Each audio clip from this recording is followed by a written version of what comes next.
2016 മുതൽ LDF സർക്കാർ സപ്ലൈകോ വഴി 13 അവശ്യ സാധനങ്ങൾക്ക് വില വർദ്ധിപ്പിക്കാതെ സബ്സിഡി നൽകി വിൽക്കുന്നുണ്ട്. തുടർഭരണത്തിന് കാരണമായ കിറ്റ് നൽകുന്നതിന് പോലും നേതൃത്വം വഹിച്ചത് സപ്ലൈകോ ആയിരുന്നു. പക്ഷേ ഈ സപ്ലൈകോയ്ക്ക് ഇതിലൂടെ ഉണ്ടായ ബാധ്യത നികത്താതെ ഏകദേശം 2000 കോടി രൂപയിലധികം കുടിശ്ശിക വരുത്തി സർക്കാർ സപ്ലൈകോയെ കൈവിടുന്ന ഒരു സ്ഥിതിവിശേഷം ഉണ്ടാവുകയും ചെയ്തു.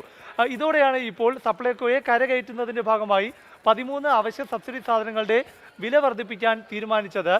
വില വർധന ജനങ്ങളുടെ മേൽ ഒരു ഭാരമായി വന്നിരിക്കുകയാണ്. ആ വില വർധന ഇപ്രകാരമാണ്.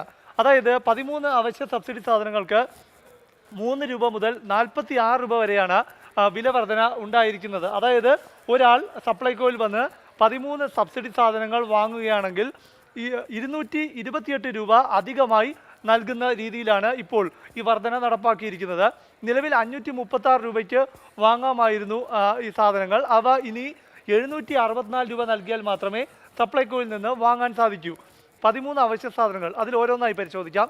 ചെറുപയർ നിലവിലെ വില 74 രൂപയാണ്. അതിന് വർദ്ധിപ്പിച്ചത് 19 രൂപയാണ്. പുതിയ വില 93 രൂപയായിരിക്കുന്നു. ഉഴുന്ന് 66 രൂപ എന്നത് 29 രൂപ വർദ്ധിപ്പിച്ച് 95 രൂപയായി ഉയർത്തിയിരിക്കുന്നു സബ്സിഡി നിരക്ക്.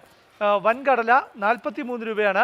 27 രൂപ വർധന 70 രൂപയിലേക്ക് എത്തിയിരിക്കുന്നു. വൻപയർ 45 രൂപ എന്നത് 31 രൂപ വർദ്ധിപ്പിച്ച് 76 രൂപയായിരിക്കുന്നു. അതായത് നിലവിലെ വിപണി വിലയിൽ നിന്ന് 35% നിരക്ക് കുറച്ചാണ് ഈ സബ്സിഡി നിരക്ക് നിർണ്ണയിച്ചിരിക്കുന്നത്.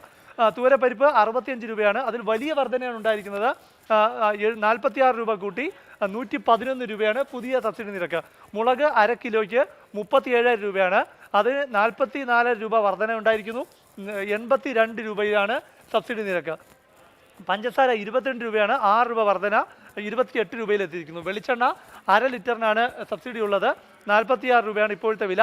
9 രൂപ വർധന 55 രൂപയായിരിക്കുന്നു. ജയ അരി, കുറുവ അരി, മട്ടയരി, പച്ചരി ഇവയ്ക്കെല്ലാം വില വർധന നടപ്പാക്കിയിരിക്കുകയാണ്. ജയ അരി 25 രൂപയ്ക്ക് ആണ് നിലവിൽ. അതിന് 4 രൂപ വർധന 29 രൂപയായിരിക്കുന്നു പുതിയ നിരക്ക്.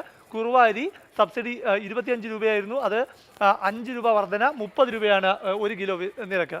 മട്ടയരി 25 രൂപ എന്നത് 5 രൂപ കൂട്ടി 30 രൂപയായി. പച്ചരി 23 രൂപയാണ് ഇപ്പോഴത്തെ വില. അതിൽ 3 രൂപ വർധന നടത്തി സബ്സിഡി നിരക്കായി 26 രൂപയ്ക്ക് ഇനി പച്ചരി ലഭിക്കൂ. ജനങ്ങൾക്ക് മേൽ വലിയ ഭാരം ആണ് ഇതുണ്ടാക്കിയിരിക്കുന്നത്. അത് ഇനിയിപ്പോൾ ഈ പൊതുവിപണിയിൽ ഈ അവശ്യ സാധനങ്ങളുടെ വില കൂടിയാലും കുറഞ്ഞാലും 3 മാസത്തിലൊരിക്കൽ മാത്രമായിരിക്കും ഒരു പുനഃപരിശോധന സപ്ലൈകോ നടത്തുക. അത് സർക്കാരിൻ്റെ അനുമതിയോടെ മാത്രമായിരിക്കും.